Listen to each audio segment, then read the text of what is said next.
Temmuz 2025 Pazartesi Genç Tatar Haber Saati ile sizinle beraberiz. Geçtiğimiz haftadan bugüne Kırım'a dair haberleri sizlere aktaracağız. Günün ilk haberi, Tarak damgalı gök bayrak Karayavşan'da dalgalandı başlıklı haber. Kırım Gelişim Vakfı tarafından düzenlenen etkinlikte Kırım Tatar Milli Bayrak Günü büyük bir coşkuyla kutlandı. Etkinlik, saygı duruşu, İstiklal Marşı, Ukrayna Milli Marşı ve Kırım Tatar Milli Marşı'nın okunmasıyla başladı. Ardından program çerçevesinde Ankara Büyükşehir Belediyesi'nin Mehteran takımı bir gösteri gerçekleştirdi.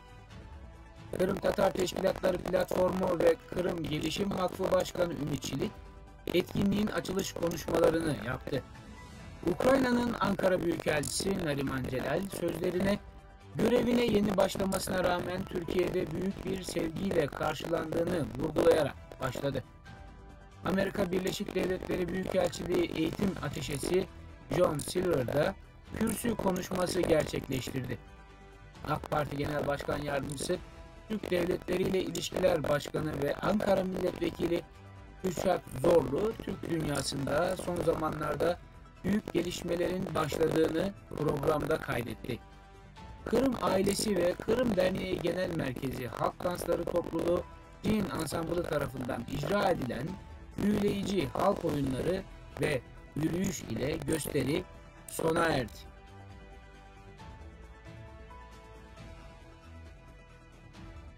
Bir başka haberimiz, Kırım Tatar siyasi tutsak Hasan Ahmedov'un sağlık durumu kötüye gidiyor başlıklı haber.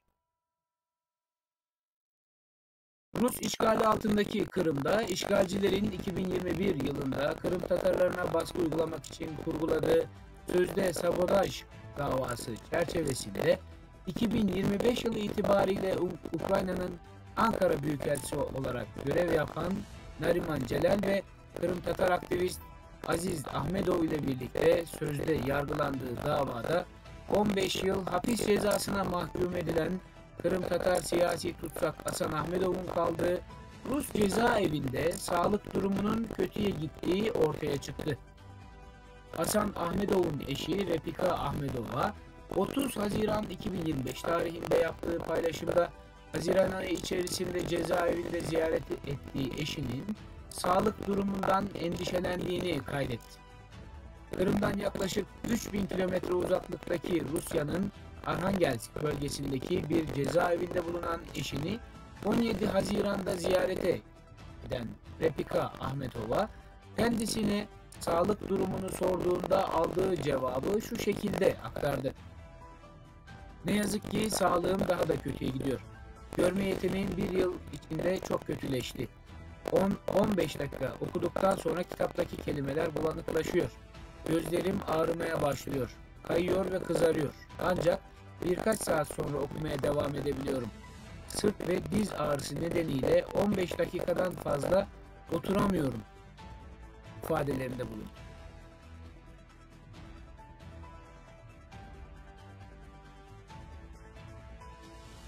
Bir diğer haberimiz, Rusya işgal altındaki Kırım'da tarihi eserleri tahrip ediyor başlıklı haber.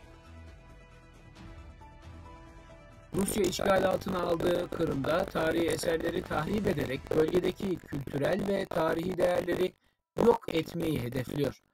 İşgalci yönetim Kırım'ın Akyar kentindeki alışveriş merkezi ve müstakil ev inşa etmek için Roma'dan kalma bir anıtı tahrip ettiği açıklandı. Ukrayna Milli Direniş Merkezi tarafından verilen bilgide işgalciler Balıklava bölgesinde milattan sonra 2-3.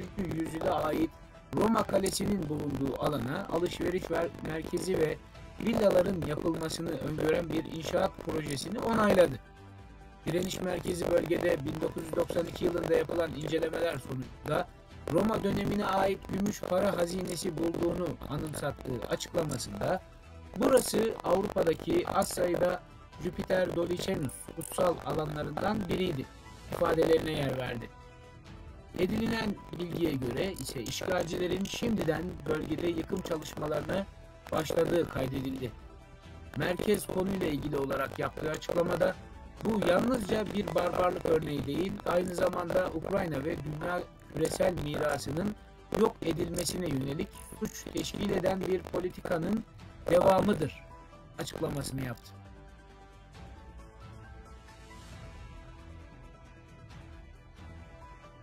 Günün bir diğer haberi, 9 ay boyunca dünyayı dolaşan Kırım Tatar bayrağı Ulusal Ukrayna Tarihi Müzesi'ne teslim edildi başlıklı haber.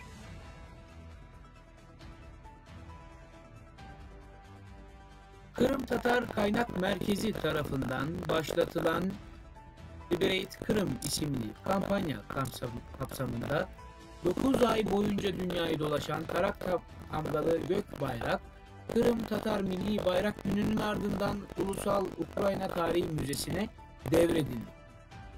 Üzerinde dünyanın dört bir yanındaki Kırım Tatar halkına destek ve Kırım'ın kurtuluşunu dile getiren eylemcilerin imzalarının yer aldığı bayrak tam 28 ülkede gezdi.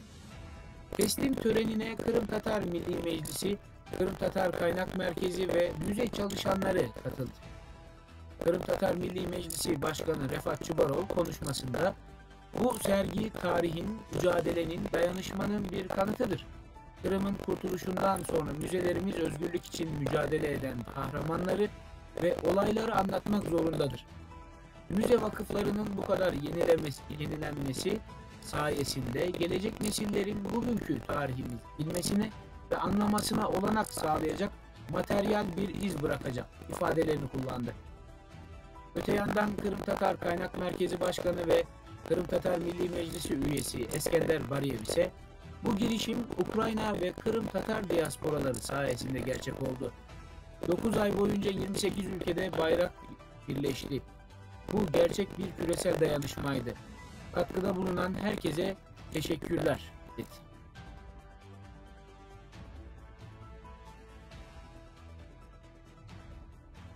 Bir başka haberimiz, siyasi tutsak Fevziyev 4 yıl sonra ilk kez çocuklarını görebildi başlıklı haber.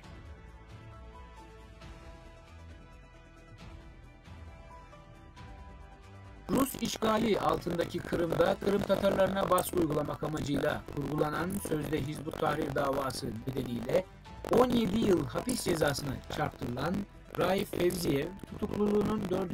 yılında ilk kez çocuklarıyla bir araya geldi.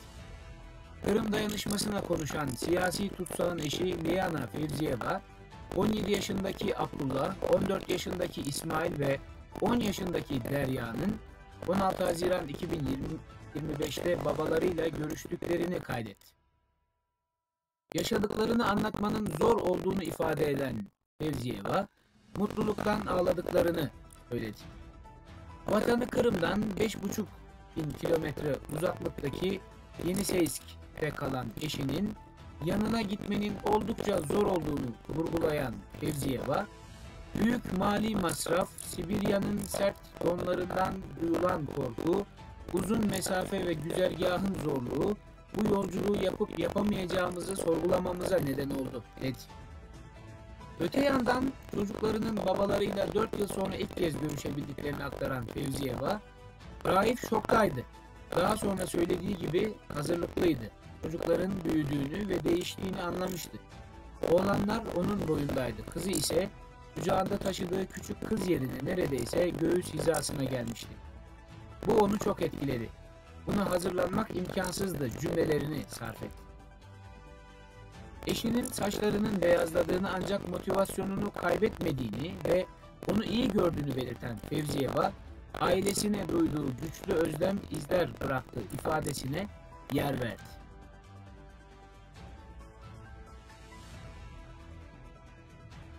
Bir diğer haberimiz, Ukrayna milletvekilleri Türkiye'deki Kırım Tatar diasporasıyla bir araya geldi başlıklı haber. Ukrayna-Türkiye Parlamentolar Arası Dostluk Grubu Eş Başkanı ve Kırım Tatar Milli Meclisi Başkan Yardımcısı Ahtem Çiğgöz ile Ukrayna Milletvekili Konstantin Kasay, Kırım Derneği Genel Merkezi'ni ziyaret etti. Görüşmede Ukraynalı parlamenterlere Ukrayna'nın Ankara Büyükelçisi Nariman Celal de eşlik etti. Heyet Rusya'nın Ukrayna'daki saldırılarına değinerek Türkiye'nin desteklerinin önemini vurgularken görüşmede Ukrayna-Rusya savaşındaki son durum, Kırım Platformu zirvelerine yönelik çalışmalar ve Kırım Tatar diasporası ile hayata geçirebilecekleri işbirlikleri ele alındı. Kırım Derneği Genel Merkezi'nde gerçekleşen görüşmede Kırım Derneği Genel Başkanı Mükremin Şahin, Kırım Vakfı Başkanı Tuncer Kalkay, Kırım Tatar Milli Meclisi üyesi Gayana Yüksel, Kırım Derneği Genel Sekreteri Ülke Aksel, Kırım Derneği Genel Başkan Yardımcısı İsmet Yüksel ile Efka Gasparalı Uluslararası Kadın Birliği Yönetim Kurulu üyesi Serra Menekay da yer aldı. Mükremin Şahin heyetin yapmış olduğu ziyaretten duyduğu memnuniyeti ifade ederek Ukrayna'nın haklı mücadelesinde yanında olmaya devam edeceklerini belirtti.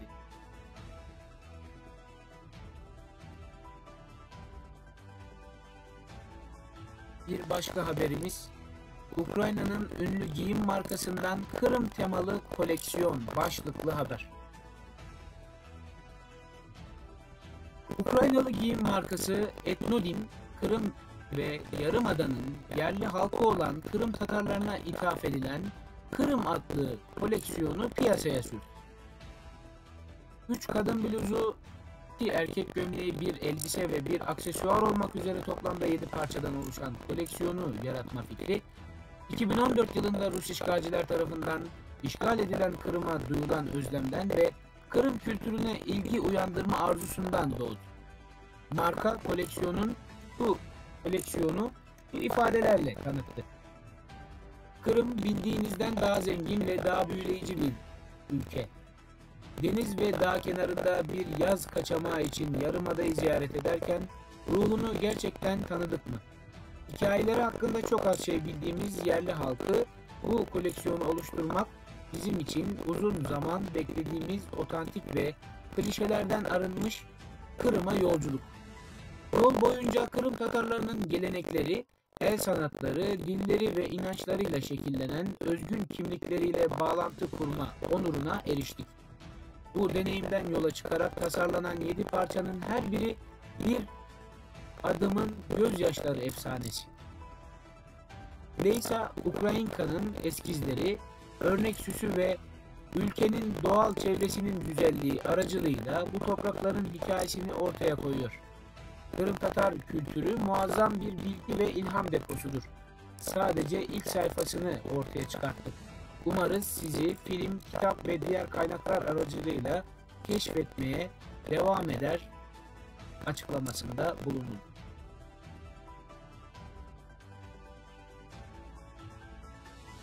Günün son haberi, Kırım Tatar siyasi tutsak Yaşar Muedinov'un sağlık durumu kritik başlıklı haber.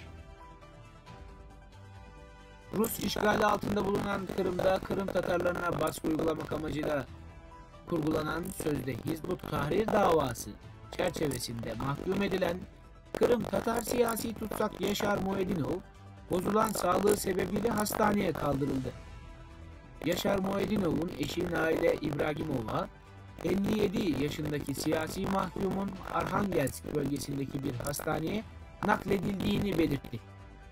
Naile İbragimova, eşinin Kırım'dan 2,5 bin kilometreden fazla uzaklıkta bulunan Arhangelsk bölgesindeki cezaevine nakli sırasında rahatsızlandığını, daha sonra burada yapılan tedavinin yetersiz kalması sebebiyle hastaneye kaldırıldığını belirtti.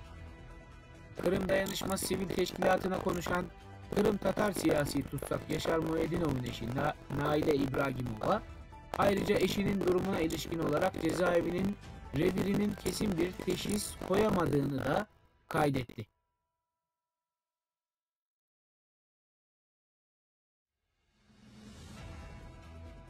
Kırım Haber Ajansı kaynaklı haberleri sunduk. Ben Aruvaysa. Sağlıkla kalınız.